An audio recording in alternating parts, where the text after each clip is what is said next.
Good morning. நான் உங்கள் maths teacher பேசுகிறேன். All of you welcome to our maths ma'am channel. இன்றைக்கி நம்ம பார்க்க போகிறது எயித்து சாப்டரில் எக்ஸசைஸ் 8.4. அதில் ஃபஸ்ட்டில் third sum find the partial derivative at given point.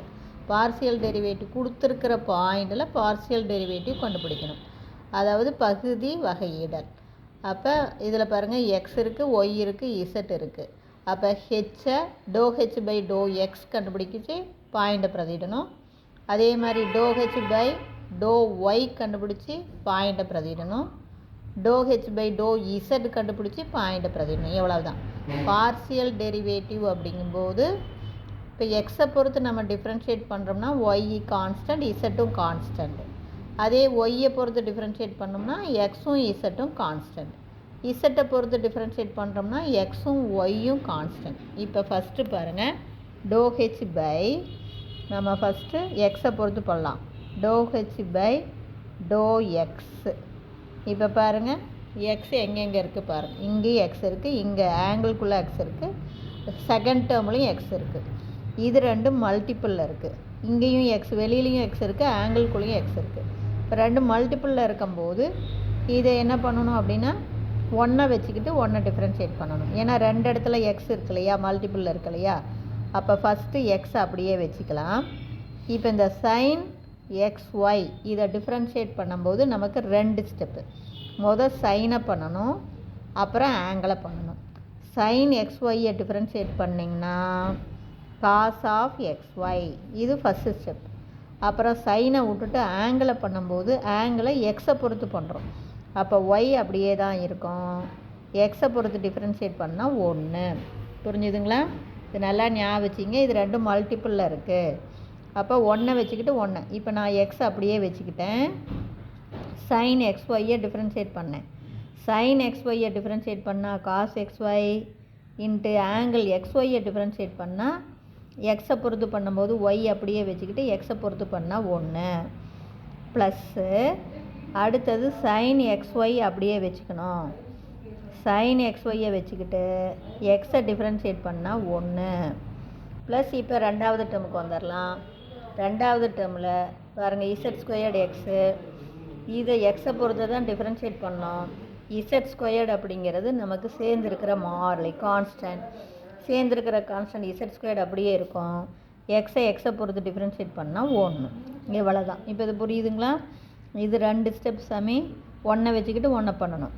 எக்ஸை வச்சுக்கலாம். சைன் XY பண்ணும்போது ரெண்டு ஸ்டெப்பு. சைனை பண்ணணும், அப்புறம் ஆங்கிளை பண்ணணும். சைன் XYயை பண்ணினீங்கன்னா காஸ் XY இன்ட்டு XYயை டிஃப்ரென்ஷியேட் பண்ணிங்கன்னா ஒய் அப்படியே வச்சுட்டு எக்ஸ் பண்ணும்போது 1 பார்த்துங்க. XYயை பண்ணும்போது ஒய் ப்ளஸ். அடுத்து சைன் XY அப்படியே வச்சுக்கோங்க. எக்ஸை பொறுத்து டிஃப்ரென்ஷியேட் பண்ணால் 1 ப்ளஸ். செகண்ட் டேர்மில் Z² கான்ஸ்டன்ட் அப்படியே இருக்கும். எக்ஸை டிஃப்ரென்ஷியேட் பண்ணால் 1. இப்போ அட்டு நமக்கு ∂h/∂x அட்டு எந்த இடத்துல 2, π/4, 1ங்கிற இடத்துல இதை கண்டுபிடிக்கணும். அப்போ எக்ஸுக்கு பதிலாக 2. அப்போ காஸ், அதே மாதிரி ஆங்கிள் எக்ஸுக்கு பதிலாக 2 இன்ட்டு ஒய்க்கு பதிலாக π/4, அப்புறம் இன்ட்டு எகைன் ஒய்க்கு வெளியில் இருக்கிற ஒய்க்கு பதிலாக π/4 ப்ளஸ்ஸு. இந்த டேர்மில் சைன் எக்ஸுக்கு பதிலாக பாருங்கள் 2 இன்ட்டு ஒய்க்கு பதிலாக π/4 இன்ட்டு 1 போட தேவையில்லை ப்ளஸ்ஸு.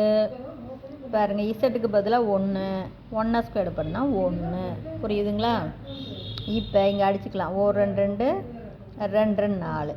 அப்போ 2 இன்ட்டு காஸ் π/2 இன்ட்டு π/4.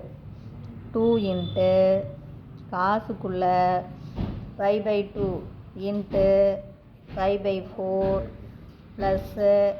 சைனுக்குள்ளே அதே மாதிரி 2 2 2 4.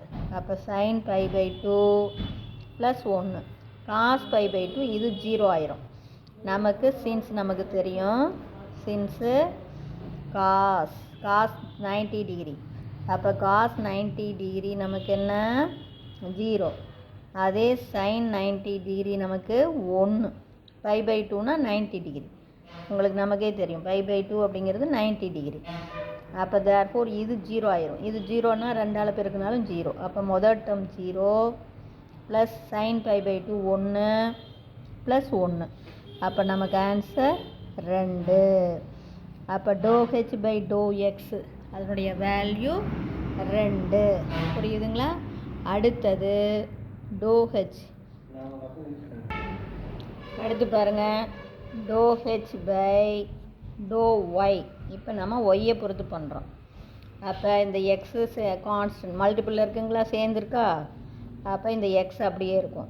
இப்போ நம்ம எதை டிஃப்ரென்ஷியேட் பண்ணோம்? sin xyயை ஒய்யை பொறுத்து பண்ணோம். அப்போ மொதல் சைனை பண்ணணும், அடுத்தது ஆங்கிளை பண்ணணும். அப்போ sin xyயை பண்ணுனா cos xy இன்ட்டு அடுத்தது ஆங்கிளை பண்ணலாம். ஆங்கிள் xyயை ஒய்யை பொறுத்து. அப்போ எக்ஸ் அப்படியே இருக்கும். ஒய்யை பொறுத்து பண்ணோன்னா 1 ப்ளஸ்ஸு இந்த ரெண்டாவது டேர்மில் பாருங்கள் ஒய்யே இல்லை. அப்போ ஒய் இல்லாதனால இது தனியாக இருக்கிற கான்ஸ்டன்ட் இது என்ன ஆயிரும்? 0 ஆயிரும். இப்போ அட்டு எந்த பாயிண்ட் இடத்துல 2, π/4, 1 அப்படிங்கிற இடத்துல நமக்கு ∂h/∂y என்ன அப்படின்னு பார்க்கலாம். அப்போ எக்ஸுக்கு பதிலாக 2ன்னு போட்டுக்கலாம். காசு இதே மாதிரி எக்ஸுக்கு பதிலாக 2 இன்ட்டு ஒய்க்கு பதிலாக π/4 இன்ட்டு எகைன் எக்ஸுக்கு பதிலாக 2 ப்ளஸ் இந்த 0 வந்து விட்டுறலாம். 0 போட்டினாலும் தப்பு இல்லை. இங்கே அடிச்சிங்க பாருங்கள். 2 2 2 4. அப்போ இங்கே அப்படியே பெருக்கும்போது 2 4 வருதுங்களா? 4 காசு π/2 காஸ் π/2 இந்த காஸ் π/2 நமக்கு 0. அப்போ 4 இன்ட்டு 0 நமக்கு ஆன்சர் என்ன? 0. புரியுதுங்களா? அடுத்த சமே ∂h/∂z. பாருங்கள் மொதல் டேர்மில் இசட் இல்லை, இது எல்லாமே கான்ஸ்டன்ட். அப்போ கான்ஸ்டண்ட்டை டிஃப்ரென்ஷியேட் பண்ணால் 0 ப்ளஸ்ஸு ரெண்டாவது டேர்மில் இருக்குங்களா? அப்போ எக்ஸு இசட் ஸ்கொயரோடு சேர்ந்துருக்கு. அப்போ எக்ஸ் அப்படியே இருக்கும். இந்த இசட் ஸ்கொயரை டிஃப்ரென்ஷியேட் பண்ணால் அடுக்கு முன்னாடி வரும், அடுக்கில் 1 குறையும். அப்போ என்ன வரும்? 2 இசட்டின் அடுக்கு 1. பாருங்கள் இந்த இசட் ஸ்கொயர் இருக்குங்களா? இந்த இசட் ஸ்கொயரை நம்ம டிஃப்ரென்ஷியேட் பண்ணும்போது எக்ஸு வந்து சேர்ந்துருக்கிற கான்ஸ்டன்ட் அப்படியே இருக்கும். இதை டிஃப்ரென்ஷியேட் பண்ணும்போது பவர் முன்னாடி வரும், பவரில் 1 குறையும், பவர் மல்டிப்பிளில் வரும். அப்போ 2 இசட்டினுடைய அடுக்கில் 2ல் 1 குறைஞ்சா 1. இப்போ பாயிண்டை பிரதிடலாம். எந்த இடத்துல? அட்டு 2, π/4, 1 அப்படிங்கிறத இடத்துல போடலாம். அப்போ போடும்போது அப்போ ∂h/∂z என்னென்னு பார்க்கலாங்களா? இப்போ 2 எக்ஸுக்கு பதிலாக 2 இன்ட்டு ஆல்ரெடி 2 இருக்குது இன்ட்டு இசட்டுக்கு பதிலாக 1. அப்போ 2 2s 4. அப்போ நமக்கு ஆன்சர் 4. புரியுதுங்களா? இதில் ஏதாச்சும் சந்தேகமாக இருந்தால் கேளுங்க. Wish you all the best.